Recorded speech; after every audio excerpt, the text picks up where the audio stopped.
कि जीवन में कई दीवारें ऐसी है, जीवन में कई दीवारें ऐसी है जिसके ऊपर पत्थर कितना भी हम मार ले वो हिलने वाली नहीं है, वो हमारे बस में नहीं है, वो हमारे हाथ में नहीं है। फिजूल हमारा दिमाग उसके ऊपर मत लगाए, हम दिमाग वहां लगाए जो हमारे से हो सकता है, हम दिमाग वहां पे लगाए जो हम कर सकते हैं, हम दिमाग वहां पे लगाए जहां हम निश्चित तौर पर कुछ ना कुछ सफलता प्राप्त कर सकते हैं, वहां पे हमारा फोकस लगाना है, वहां नहीं लगाना जहां हम कुछ नहीं कर सकते। लेकिन हमारी परेशानी यह है कि हमारी ज्यादातर ऊर्जा, ज्यादातर शक्ति, ज्यादातर एनर्जी कहां वेस्ट होती है, जहां हम कुछ नहीं कर सकते। कहते हैं कि ऐसे तो संसार में बहुत सारी चीजें ऐसी है जहां आप कुछ नहीं कर सकते, लेकिन खास तौर पर देखा जाए, विशेष तौर पर देखा जाए तो 3 चीजें ऐसी है जहां आपका कोई बस नहीं चलता। सबसे पहले नंबर में प्रकृति। प्रकृति के सामने हम लाचार है, हम कुछ नहीं कर सकते, वहां हमारा कोई बस नहीं चलता। अभी थोड़े समय पहले गुजरात में तूफान आया था या आने वाला था, बिपरजॉय। 2 दिन तो सबके हालात ऐसे थे कि लगता था कि तूफान उनके घर में ही आने वाला है। बाहर नहीं निकलना, ध्यान रखना, ये करना वो करना, क्योंकि हम प्रकृति के सामने लाचार है, हम कुछ नहीं कर सकते। एक सुनामी आती है और हजारों लाखों लोग चले जाते हैं, हम देखते रह जाते, कुछ नहीं हो सकता। एक धरती कंप आता है, लाखों जीवों की हत्या हो जाती, चल जाते हैं संसार से, हम देखते रह जाते, हमारी आंखों के सामने हमारे परिवारजन चले जाते, हम कुछ नहीं कर पाते। हमारे पास क्या शक्ति, क्या ताकत है, कुछ नहीं है। और हमें भुगतना पड़ रहा है क्योंकि हमने प्रकृति के साथ छेड़छाड़ की है, हमने प्रकृति को बिगाड़ा है, हमने पेड़ काटे हैं, हमने प्रकृति का कहीं ना कहीं नुकसान किया है। हमारी करुणता यह है, हमारी करुण परिस्थिति यह है कि पेड़ों को काटकर हमने शहर बसाया और अब वही शहर में हम पेड़ लगा रहे हैं। पेड़ों को काट करके हमने शहर बसाए। आप देखना, आप जहां पर भी रहते हो, जो भी स्थान में रहते हो, आज से 5 साल, 10 साल, 15 साल, 20 साल, 25 साल पहले यहां जंगल हुआ करते थे, यहां कोई मकान नहीं हुआ करते थे।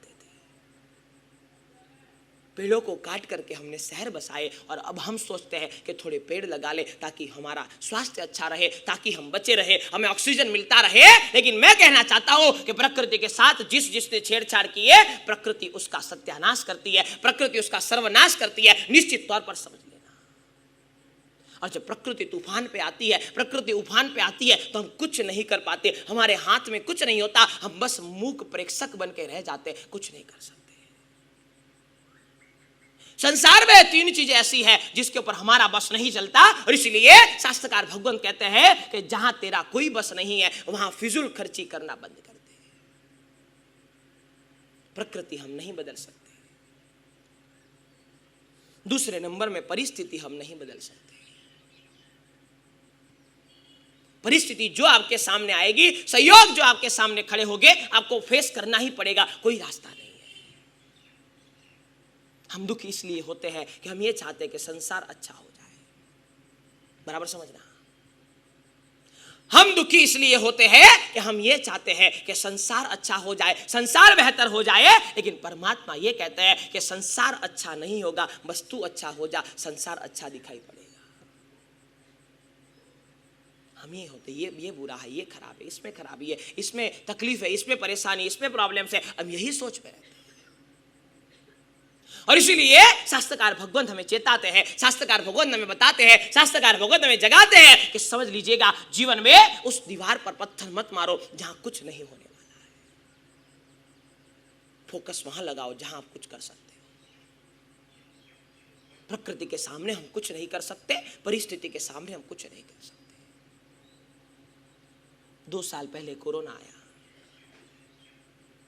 और एक अनाउंसमेंट हो गया कि कल से लॉकडाउन लगने वाला है, आपको घर से बाहर नहीं निकलना है। कितनी भी आपकी ऑफिसें चलती थी, कितनी भी आपके शोरूम चलते थे, कितनी भी आपकी दुकानें चलती थी, अब आज सुबह उठ करके ये सोचते हो कि शायद मैं दुकान लेट पहुंच गया तो बड़ा नुकसान हो जाएगा, बड़ी तकलीफ आ जाएगी, बड़े प्रॉब्लम्स आ जाएंगे, दुकान संभालेगा कौन, दुकान को ध्यान कौन रखेगा।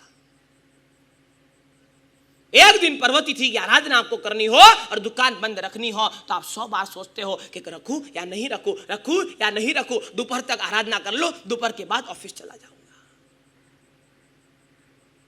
लेकिन परिस्थिति के सामने आप और हम सब लाचार हैं। एक समाचार आए कि कल से किसी को घर से बाहर नहीं निकलना है। आपकी ऑफिस वहीं रह गई, आपकी दुकानें वहीं रह गई, आपके शोरूम वहीं रह गए, आपकी सारी चीजें वहीं के वहीं रह गई। आप कुछ नहीं कर पाए, आप लाचार बन के घर में बैठे रहे। पहले 20 दिन, दूसरे 20 दिन, तीसरे 20 दिन आगे बढ़ता गया। हमारे हाथ में कुछ नहीं था, बस हम मूक प्रेक्षक थे, बस देख सकते थे।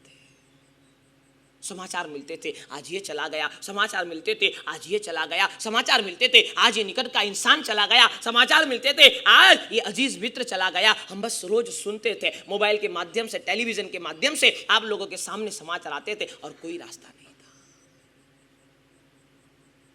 परिस्थिति के सामने हम लाचार हैं।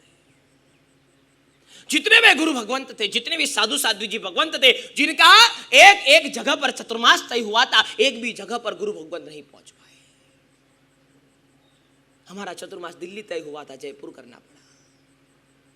हमारे हाथ में कुछ नहीं था। जिस तरह से परिस्थिति चल रही थी उसी तरह से हमें चलना था। हम लाचार थे, हम कुछ नहीं कर सकते थे।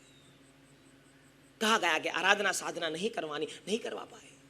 कहा गया कि लोगों को इकट्ठा नहीं करना, नहीं कर पाए। कई लोग ऐसे हो गए कि वो पर्युषण पर्व की आराधना भी वह साल नहीं कर पाए। संवत्सरी प्रतिक्रमण भी शायद घर बैठ के करना पड़ा, गुरु भगवंत की निश्रा में जाकर के नहीं कर पाए। परिस्थिति के सामने हम सब लाचार है, कुछ नहीं कर सकते। और दुखी तब होते हैं जब परिस्थिति को बदलने की कोशिश करते हैं। दुखी तब होते हैं कि जब हम यह चाहते हैं कि हमारे मुताबिक परिस्थिति ढल जाए, हमारे मुताबिक परिस्थिति हो जाए, नहीं होने वाली है। और मैं तो बार बार दोहराता हूं, बार बार कहता हूं कि जीवन में आनंद में रहना है तो परिस्थिति बदलने की कोशिश मत करो, मनोस्थिति बदलने की कोशिश करो। हम परिस्थिति नहीं बदल सकते, हम परिस्थिति को चेंज नहीं कर सकते। और इसीलिए मैं बार बार दोहराता हूं कि जीवन में आनंदित रहना है तो रास्ता एक ही है, परिस्थिति बदलने की कोशिश मत करो। क्या बदलना है? क्या बदलना है? मनोस्थिति बदलना है। हमारी मन की स्थिति को बदल ले, परिस्थिति अपने आप सही हो जाएगी, परिस्थिति अपने आप बेहतर हो जाएगी, परिस्थिति अपने आप बदल जाएगी। लेकिन हम मूर्ख हैं, हम परिस्थिति को बदलने की कोशिश करते हैं, इसीलिए दुखी होते हैं।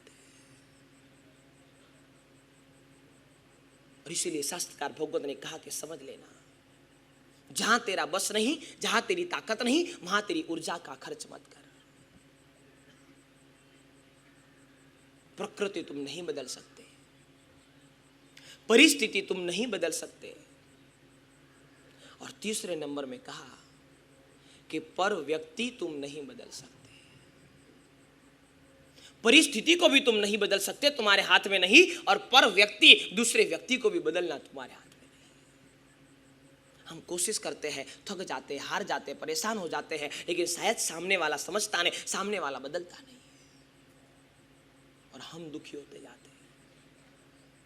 मैं कहता हूं आप कोशिश करिए, एक बार करिए, 2 बार करिए, 5 बार करिए, 10 बार करिए, 25 बार करिए, 50 बार करिए, लेकिन कब तक करनी? कुछ तो लिमिट बनाइए। आप चाहते हो कि आपका बेटा धर्म से जुड़ जाए, आप चाहते हो कि आपके बेटी धर्म से जुड़ जाए, आप चाहते हो कि आपका बेटा गुरु भगवंत के पास चला जाए। आपने 1 बार बोला, 2 बार बोला, 5 बार बोला, 10 बार बोला, 50 बार बोला, 100 बार बोला, लेकिन फिर भी वो नहीं सुनता। कब तक हमें कहते रहना? हमारे भीतर आत्र ध्यान, रौद्र ध्यान चलता रहे। आप यहां प्रवचन में आए और घर से निकलते समय कह करके आए कि प्रवचन में पहुंच जाना, 5 मिनट 10 मिनट में प्रवचन के अंदर आ जाना। वो व्यक्ति प्रवचन में नहीं आया, आपका पूरा प्रवचन वही विचारों में चलेगा। क्यों नहीं आया, क्यों नहीं आया, क्यों नहीं आया, क्यों नहीं आया, क्यों नहीं आया, यही विचारों में हम पूरा प्रवचन परिपूर्ण कर देंगे। कहां तक कहना, कब तक कहना? किसी को भी कहने के पहले हमें सोच लेना चाहिए कि कब तक हमें सिखाना, कब तक हमें बताना, कब तक हमें ज्ञान देना, कब तक हमें उनको समझाना, कब तक कुछ तो लिमिट हो जहां हमारा बिगड़ना शुरू हो जाए। बराबर समझ लेना। मैं कहता हूं कि सामने वाले को सुधारने की कोशिश तब तक करना जब तक आपका बिगड़ता ना हो। आप चाहते हो सामने वाला सुधर जाए, आप चाहते हो सामने वाला अच्छा रहे, आप चाहते हो कि सामने वाला धर्म से जुड़ जाए, बड़ी अच्छी भावना है, मैं मना नहीं करता, लेकिन मैं निश्चित तौर पर कहना चाहता हूं, समझिएगा, सामने वाले को सुधारने की कोशिश तब तक करना जब तक हमारा न बिगड़ता। जिस दिन आपको लगे कि हमारा बिगड़ रहा है, उस दिन उसको सुधारने की कोशिश बंद कर देना, क्योंकि दूसरे के सुधारने के चक्कर में हमारा बिगाड़ हो जाए, यह हमें मान्य नहीं है, यह हम बेर नहीं कर सकते। हम हमारा सुधारने के लिए यह मनुष्य जन्म में आए हैं, यह मनुष्य जन्म प्राप्त हुआ है, और यहां आकर के दूसरों को सुधारने के चक्कर में यदि हमारा बिगड़ता है तो वह सुधारना भी हमारे लिए हानिकारक है। और इसीलिए मैं आपको कहना चाहता हूं कि पर व्यक्ति को सुधारने की ज्यादा कोशिश मत करो, पूरा जीवन उसके पीछे मत लगा दो, वो सुधर जाए सुधर जाए सुधर जाए, नामुमकिन होगा तो शायद आप नहीं कर पाओगे। और इसीलिए मैं आपको कहना चाहता हूं कि सुधारना तब तक जब तक हमारा न बिगड़े। आपको लगे कि हमारी मन की विचारधाराएं बिगड़ रही है, हमारे मन की शांति खंडित हो रही है, हमारे विचार कहीं ना कहीं बिगड़ रहे हैं, तो निश्चित तौर पर उसको भी छोड़ देना, अपने में लग जाना, क्योंकि स्व कल्याण सबसे महत्वपूर्ण है, पर कल्याण उसके बाद में है। हरिभद्र सुरीश्वर जी महाराजा ने लिखा कि पहले स्व कल्याण फिर पर कल्याण। हमारा अकल्याण करके हम दूसरों का कल्याण करें, वो कतई मंजूर नहीं है। इसीलिए मैं आपको कहना चाहता हूं, निश्चित तौर पर समझना, उस दीवार पे पत्थर मत मारिए जहां कुछ नहीं होने वाला हो, वहां कोशिश करिए, वहां अपना शक्ति लगाइए, वहां अपनी एनर्जी लगाइए, वहां अपनी ऊर्जा लगाइए जहां से कुछ आपको मिलने वाला हो, जहां आपको लगे कि यहां से मुझे प्राप्त हो सकता है। इसलिए मैं कहना चाहता हूं, जितनी एनर्जी लगानी है स्व में लगाए, पर में जितनी लगाएंगे दुखी हो। और 3 चीजें तो हम कभी नहीं बदल पाएंगे। सबसे पहले नंबर में, प्रकृति के सामने हम लाचार हैं, हम कुछ नहीं कर सकते। दूसरे नंबर में, परिस्थिति के सामने हम लाचार हैं, कुछ नहीं कर सकते। और तीसरे नंबर में, पर व्यक्ति के सामने हम लाचार हैं, कुछ नहीं कर सकते। और इसीलिए मैं आपको कहना चाहता हूं कि जीवन में फिजूल ऊर्जा उनके पीछे खर्च मत कीजिए। प्रेम, भक्ति, आराधना, प्रवचन के अद्भुत संगम से जुड़ने के लिए सब्सक्राइब करें गुरु प्रेम मिशन की YouTube चैनल को, और ताज़ा अपडेट के लिए बेल आइकन पर क्लिक करना ना भूलें।